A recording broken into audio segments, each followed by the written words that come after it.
Now, that's the team I recognize. That's the Super Bowl contender I recognize, not the front runners from the previous 3 weeks. That was the team I saw that I grew to love, and I said, okay, now we're talking again. Now we're talking because the boys up front showed up. You got complimentary football from Brock Purdy, Deebo Samuel, George Kittle. We'll get into it all. Your phone calls, your texts, your comments.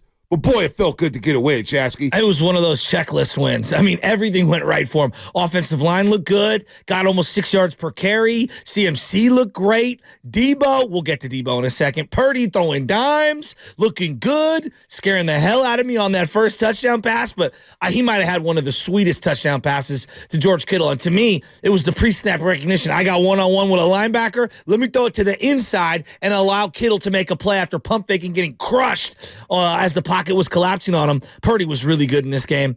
B, let's start with this guy. Steve Wilks took every bow and arrow shot over the last couple of weeks, and he deserves a lot of credit. Number one, pre-snap, no one had any idea who was blitzing, who was coming, who was dropping back. There was a couple of plays where you had Chase and Bosa in the middle, like they were D tackles going up the A-gap. Yes, I'm pulling a Greg Papa, the A-gap. No. You had a couple of plays. That's just football 101. You had Eric Armstead dropping into coverage they got a sack. The five-man front, Shasky. This is a five-man front. So we talk about five-man fronts when it comes to Philadelphia. Yeah. We saw Cincinnati do it against the 49ers, where you know what? The 49ers took a page out of Cincinnati's book. They took a page out of Philadelphia's book. And they didn't do it often. But you saw the first few plays of that game? Mm-hmm. Five-man line of scrimmage, five-man fronts.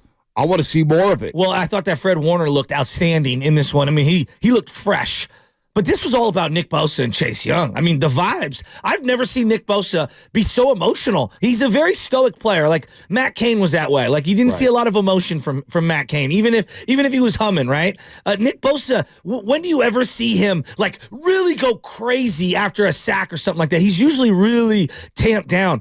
I saw a level of passion from Nick Bosa, at least outward passion, I've never seen. So I don't know if it's the Chase Young effect. I don't know if it's the 3-game losing streak. I thought Bosa brought it. And I'll tell you this right now. If Chase going to play like that, lock him up right now. Well, let's lock him up right now before he starts balling toward the end of the year. No. Let's pump the brakes. I like him. I want him. Let's pump the brakes. Let's just see how it plays out with Chase Young. Let's see how it plays out. We got about 8 games left. Here's how it played out. 5 sacks. Yeah, no, Here's 5 how sacks. it played out. 5 Guys sacks. were meeting at the quarterback. No. But Javon Hargrave, you got to give the boys up in the middle. Of course. Credit. Hargrave Eric Armstead and Javon Hargrave pushed that pocket. Fred Warner was Fred Warner. Again, he had a tone-setting hit yesterday early in that game against Travis Etienne. Travis Etienne took a handoff right up the middle. And Fred Warner, like he did to Najee Davenport, took his soul. And Travis Etienne was nowhere to be found yesterday. The best running back on the field was Christian McCaffrey. We'll get to Christian McCaffrey. Travis Etienne, 9 carries, 35 yards. Again, the Niners have given up 4.4 yards a carry the previous 3 games. Yesterday, 17 carries for the Jaguars, 59 yards, 3.5 a carry. And it really wasn't even that pretty. They flustered Trevor Lawrence. They forced him into fumbles. They forced him into interceptions. They disguised coverages. The 5-man front got to him. This was a tone-setting win, led by the defense. And then you get to the other side of the football. They ran the ball well, 4.8 yards a carry, Shasky, and Brock Purdy. Sure, the first touchdown pass to Brandon Ayuk was a throw you really don't want to see him make again. But overall, I thought Brock Purdy, look, there's some hairy moments. You're going to make some mistakes. The other team gets paid too. The other defense gets paid too. They're playing for Pro Bowls. No doubt. They're playing for all pro teams. But Brock Purdy, you mentioned it. The pass to George Kittle to end that football game early in the third quarter. I mean, it was over. To sit in the pocket, double pump it, and take a chance on the wide receiver one-on-one with the linebacker. You throw it down the field, outside the numbers, boom. And Purdy was comfortable yesterday. So a good game for Purdy. A good game, I thought, from the offensive line. Yes. Overall, I thought the defense really brought it. This was a soul-cleansing win. And now we can get ready for Tampa. And now we could buckle up for big-time November and December football. Where do you want me to go? You want to go Wilks? You want me to go Purdy? Because I've got thoughts on all these things. Wherever you want to go. All right, let's start with Purdy. Number one, he looked really good yesterday. He had a spin move on a play that got negated by a hold. That was just sick. A sick little spin play. Threw for the first down. It gets called back because one of the offensive linemen held. The one thing that I worry, it's not about Purdy's decision making, because obviously he had some rough moments in the fourth quarter in the last couple of weeks. He took some hits in this game. They've got to protect him. He have to. If he's going to be a pocket guy, which he is, I mean, his ability to throw from the pocket is really special, and his ability to diagnose post snap. I mean, he's really good at that. He took some hits in this game where I was just like, oh. Well, you know what? Quarterbacks get hit. I know. Josh Allen's over there. His Trayvon head Walker's got over there. snapped back on one play where he was trying to scramble. And I just worry about him. Like, and that would be any franchise quarterback, whether it's Trevor Lawrence, whether it's Brock Purdy. Like, they've got to protect him, because you could see if he goes down, we're in some trouble. I mean, listen. We're in some trouble. Listen, there's 15 teams in the league right now saying if our quarterback goes down, we're in trouble. Of course. Look at Zach Wilson on Sunday Night Football. I mean, come on. I mean, that's going to happen. He's going to get hit. He's going to get hit more. You got big boy teams coming up. It's going to happen. Can he brace himself? Can he do it? We can't worry about that. We got to worry about just when he is on the field, what he's doing. And what he's doing right now is he got back to making plays. And the biggest thing for me is no turnovers. Just don't turn the ball over. And look, we can nitpick all we want to today, because I can nitpick on the first half. And look, it was 13-3.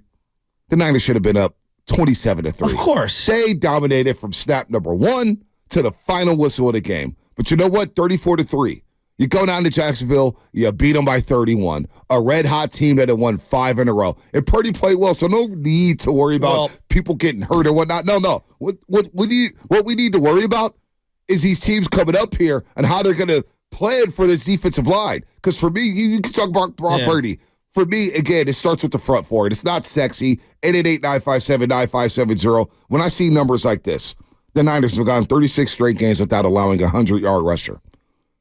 The Jaguars quit on their own running game because they saw something different, the 5-man front. They said, the Niners want to take away the run game, because they understood the key to Jacksonville's offense is that run game at Travis Etienne. Well, they took away that run game right away.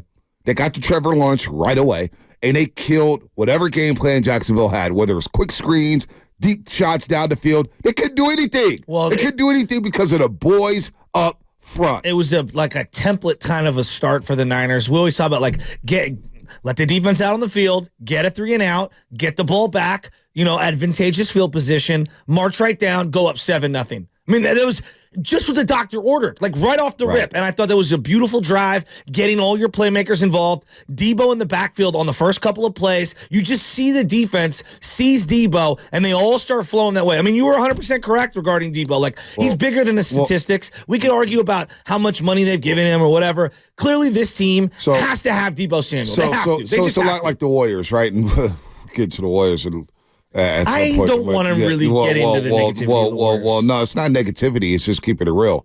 Athletic teams. Yes, exactly how I feel. I mentioned this after the Denver game. We were feeling good about the loss, but there were some warning signs. Bigger athletic teams, size, all that stuff's going to get a Warriors fits. They're older, they're slower, they're third oldest team in the league. We'll get to that. But where I was going here was Draymond Green. And during those championship years, I think a lot of people didn't understand the value of Draymond Green to the Golden State Warriors. Now, he may not give another team the maximum value, but on the Warriors, he just fit. It's the same thing with Debo Samuel. He may not give you the same value on, the Dallas Cowboys or on the Kansas City Chiefs. Who knows? But on this football team, we need Debo Samuel. Oh, no doubt. Debo Samuel and Trent Williams. We'll get to him. But Debo Samuel is a difference maker, whether he's going in motion, whether he's lining up in the backfield, whether he's in the slot. The defense has to account for him. And he's a problem. He had some good routes yesterday, some out routes. Purdy hit him on time. Look, Debo Samuel being healthy, it makes everything else work. All of a sudden, McCaffrey's running. All of a sudden, Ayuk's running one-on-one. And all of a sudden, George Kittle's getting one-on-one on crucial first, second, and third downs. One-on-ones. I mean, there was a play where Walker didn't even know he was guarding him early in the game, and Kittle's so wide open, and you're looking around the league, and you're saying to myself, how many tight ends get that wide open ever, who are premium players like that? No, there was a couple of plays early on where you had Debo running in jet motion, and you just watch the defense flow his way, and then it's, let me just throw a little toss pass to CMC out in the flat. Now CMC's in one-on-one, and he's winning that all day. There was a couple of comebacks and or drag routes, where Debo comes across the field, and it's just his footwork, his ability to make plays, the comfort level for the quarterback. I mean, He matters a lot. Trent obviously matters. No one is denying how elite Trent is. They threw a couple of really nice toss plays to the left side that just went for big-time yardage. Right. I mean, the touchdown run that Debo did have on the, was it 25-yarder? I mean, it was a cavalcade of guys in front of him. I mean, just plowing ground and seeing Juwan Jennings as a 3 as opposed to a 2. Like, everything fits better when Debo's out there. You were right. I like Ronnie Bell getting some run and Ronnie Bell getting a catch for 20 yards. I want to see this guy worked into the offense as we move here down the stretch. 888-957-9570. What was your main takeaway from yesterday's beatdown at the heads of the Jacksonville Jaguars? Well, my takeaway is simple. The front four. Now, we could talk about sideline juice because I do want to talk about Steve Wilks, and I got tagged in a couple things where people calling me a clown. Oh, Steve Wilks on the sideline.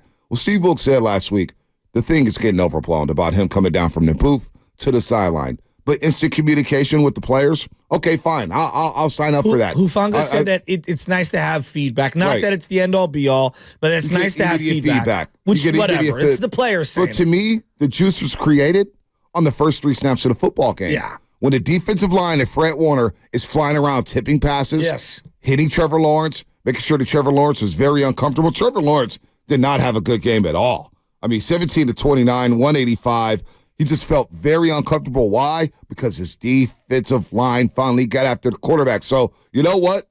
This defensive line, to me, created the juice. Well, Fred Warner created the juice by hitting people, not missing tackles, which was a problem the last 3 weeks for the 49ers. They missed 32 tackles in 3 games. So, you know what? The defensive line stepping up and getting after the quarterback and shutting down the run, that was huge for me to set the tone. And then, of course, the Niners take the ball. They go down and score, and it's 7-0 before we blink. Well, and Bonte, I think when you look at the sack totals, they earned sack opportunities by stuffing them on first and second down. The first sack of the game, it's 3rd and 10.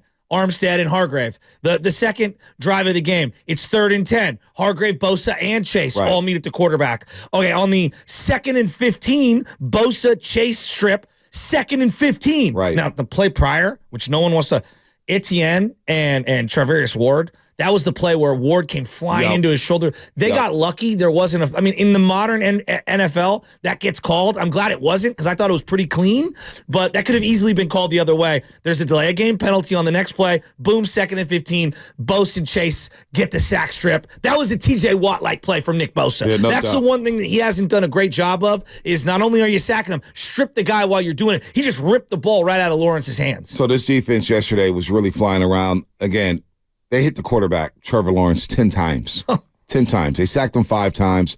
Yeah, 4 tackles for loss. Yeah, 6 pass defense, batted balls. So Hargrave, a sack and a half. Hargrave looked good. And Nick Bosa, a sack and a half. He had Eric Armstead with half a sack. He got hurt for a second. Got a little worried with the knee. He came back in. He was good to go. He actually called out Brandon Sheriff. Thought he was dirty for tripping him or whatnot. Oh, I missed that. Yeah, I heard that. I saw that. I saw that a little bit. But then Chase Young got the half sack. He had 2 quarterback hits. Look, Chase Young, let's see it.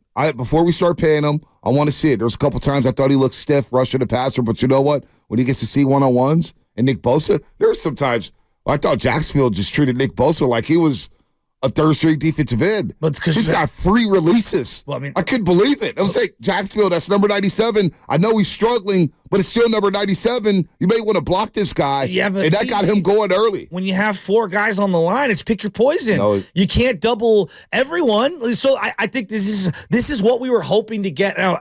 Obviously, when you get this many sacks and you get that big of a lead, it's not replicated in the playoffs. You're not going to see this type of production in the playoffs from your defensive line. But when you have Hargrave eating up the middle, Armstead eating up the middle, Chase on the other opposite end, who are you doubling? Okay, you want to double Bosa? These other guys have to step up. Yeah, no doubt. And they stepped up yesterday against Jacksonville. How about Bosa with the deflection, too? No doubt. You know, he very rarely does that. He had a deflection on a screen pass. I thought Bosa was very good in this game.